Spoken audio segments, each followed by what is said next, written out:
श्याम, ही जी मूर्ती आहे ही बुद्धाची मूर्ती आहे. बुद्धाला आपण गौतम म्हणतो, गौतम म्हणतो, सिद्धार्थ म्हणतो. आता बुद्ध हा आपल्या ज्यावेळेस जीवनात येतो त्यावेळेस आपण मानवतेच्या दृष्टिकोनातून विचार करायला सुचतो. मानवतेची आपल्या जीवनामध्ये सुरुवात होते.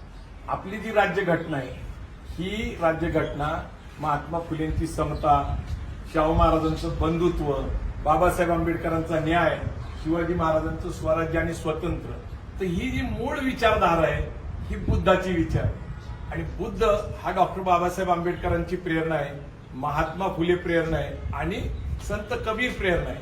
म्हणून आपल्या जीवनात ज्यावेळेस बुद्ध येतो त्यावेळेस त्याचे अनेक परिणाम व्हायला लागतात.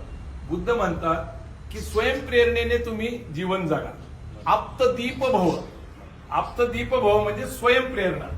आणि बुद्धाने असं सांगितलेलं आहे, ते फार महत्वाचं आहे की मी जे सगळं तत्वज्ञान सांगितलेलं आहे ते काळाच्या कसोटीवर तपासून बघा आणि मग ते स्वीकारा. म्हणजे आपल्याकडे एक वैदिक धर्म आहे जो म्हणतो की वेद हे प्रमाण आहे आणि तेच खरं आहे. 2000 वर्षापूर्वीचं आपल्याला सांगितलं जातं, पण बुद्ध तसं म्हणत नाही.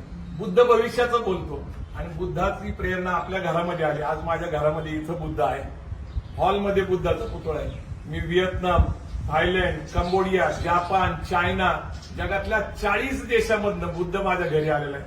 आज मला बुद्ध माझ्या घरी आल्याचा मला आनंद मिळतो. जय जिजाऊ, जय शिवराय.